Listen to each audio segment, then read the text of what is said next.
This is a presentation about sustainability. This will be done by decarbonization and other green technologies. We will start with an introduction and next, we will talk about global warming. In the rest of the presentation, we then will address various aspects regarding global warming. These aspects are indicated on this slide. It is surprising that so many environmental scientists and other experts still maintain that there is no global warming. In this paper, we will analyze observational data regarding this issue. Using readily available data, a simple calculation method is desired to describe the measured global mean temperature, since the current computer models all overestimate the observed temperature trends. Attention will be paid showing that the radiation of the sun and the formation of clouds are important in controlling the amount of greenhouse gases and thus the global mean temperature. The new proposed method must be consistent with thermodynamic calculations of the atmospheric energy balance. This new simple method can then be applied to review past global temperatures, and help assessing future carbon dioxide reduction scenarios based on avoiding carbon dioxide emissions. Furthermore, emerging technology approaches to remove carbon dioxide from will be including in this presentation. This is a picture of the Earth taken by NASA. Please note the thin atmosphere. It is only about 20 kilometers thin. But, it is very important because it allows us to live on this planet. Figure 4 is a painting made by Peter Bruegel. He lived in the Middle Ages. The painting shows winter in Holland. It was much colder at that time, compared to the current temperatures on Earth. We still do not exactly know why it was so cold. This slide shows ice core data from Antarctica. The temperature went up by about 10 degrees during several periods of about 10,000 years. Please note that the CO2 followed the temperature during these periods. Several scientific papers and books have already been published, indicating that global warming is happening. This includes various IPCC reports and data shown in the reference list. According to IPCC data, the global temperature increased from the Little Ice Age to 2016 by about 0.0025 degrees Celsius per year. Figure 6 shows that from 1880 to 1940 the average global temperature was 13.95 degrees Celsius. This was followed by an average temperature of 14.2 degrees from 1940 to 1980. From 1980 to 2019, the global temperature increased by 0.9 degrees, reaching 15.1 degrees Celsius at this moment. So, this means an increase of 0.0231 degrees per year, during the last 39 years. It is furthermore remarkable, that during the periods from 1880 to 1940 and from 1940 to 1980, no significant temperature increases did occur, while greenhouse gas emissions by carbon dioxide did increase. We will explain this a little later. The table shown in Figure 7 summarizes the above data on global warming. It becomes clear that the current global temperature increase of 0.023 degrees Celsius per year is considerably higher than ever experienced on Earth. Is this a natural event? Or are anthropogenic greenhouse gases added to this increase? Maybe one should consider both causes. But we should like to understand to what extent each of these causes is responsible, on a solid scientific basis. We now will start with the third items shown in Figure 8. We will review how greenhouse gases can add to global warming. The function of water vapor and CO2 will be analyzed. This will lead to a new model with two coefficients. The first coefficient, A, is for water vapor in the atmosphere. The second coefficient, B, is for carbon dioxide. Using this model and its two coefficients, we can analyze past, current and future phenomena related to global warming. Considering the long-wave solar energy input, S0 and the short-wave radiation output from Earth, the energy balance equation shown at the bottom of figure 9 is valid. This assumes that the Earth is protected by greenhouse gases in the atmosphere. The value of the Boltzmann constant, sigma, is 5.67 times 10 to the power minus 8 in watts per square meter per degree Kelvin to the power minus 4. The solar energy S0 is 1366 watts per square meter. For the albedo, alpha, one uses 0.3 as value. The factor 1 divided by 4, deals with the fact that the surface of the Earth is 4 times the area of the intercept of the incoming solar radiation. Without greenhouse gases, the global temperature would be minus 18 degrees Celsius. The amount of greenhouse gases, such as water and CO2 in the Earth atmosphere can be taken into account, by assuming a greenhouse emissivity constant, lambda, with a value between 0 and 1. Applying the energy balance equation, temperatures and lambda values are shown in figure 10.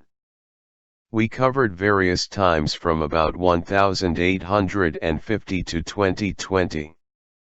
For 2050, we assumed that the greenhouse gas emissions are continuing their current trend. It is apparent that the greenhouse gas coefficient lambda has been increasing constantly during this period. See figure 11. Since the amount of water vapor in the atmosphere has not changed significantly, the lambda data indicate that the observed global temperature increase must be related to increased CO2 emissions. This will be discussed in more quantitative detail in the following section of this presentation. This is an important slide. It shows the measured global temperature in blue as function of time from 1880 till 2020. In brown, we indicate what the temperature would have been if the temperature increase was 0.0025 degrees Celsius per year, which was the case from 1600 till 2000 according to Table 1. Currently, the measured temperature is about 1 degree higher than the brown temperature. If these trends are continuing, the temperature delta will be 1.8 degrees Celsius by 2050. By the year 2100, the temperature delta will be 2.9 degrees Celsius. One would say that planet Earth is getting sick and is running a fever. Figure 13 is a picture taken by NASA. It shows that at any time, 2/3 of the Earth is covered by clouds.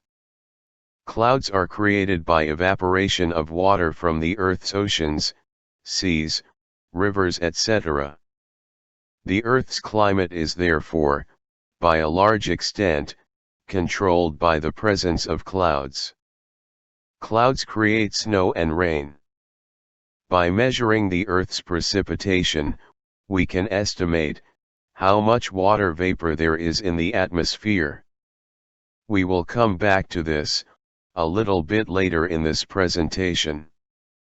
As shown in figure 14, clouds reflect some of the sun's radiation, and therefore, cool the Earth's atmosphere. But clouds also act as greenhouse medium, contributing partly to global warming. This has generated a few questions about carbon dioxide and water in the atmosphere. How much water and carbon dioxide are in the atmosphere? Which gas is the most important greenhouse gas? And how are carbon dioxide and water influence the global temperature? This has generated a few questions about carbon dioxide and water in the atmosphere. How much water vapor is in the atmosphere, on a global basis? And how much carbon dioxide is in it? Which gas is the most important greenhouse gas? Furthermore, how are carbon dioxide and water influencing the global temperature, in a quantitative way? And are the two related? The global mean temperature is related to the amount of water in the atmosphere, largely controlled by solar irradiation, plus the added carbon dioxide. The amount of carbon dioxide is currently measured daily. This is not the case for water vapor in the atmosphere.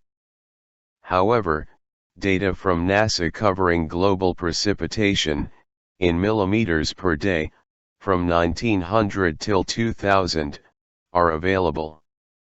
This allows to estimate the water contents of the atmosphere.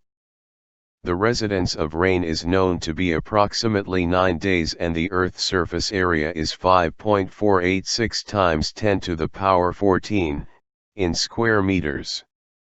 On the left side of figure 16, a copy is shown of the NASA data, while on the right side of figure 16, the amount of water in the atmosphere is plotted in gigaton, as function of the daily rainfall.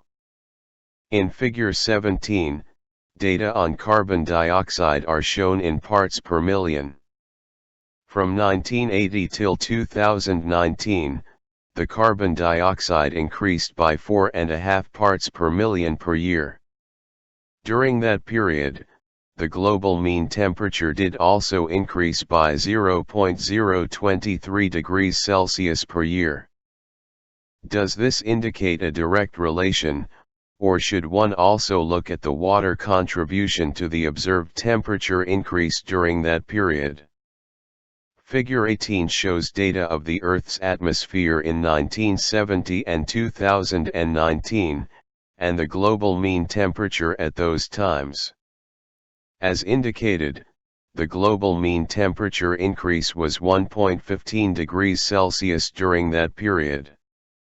The amount of water is much higher than the amount of carbon dioxide in both cases.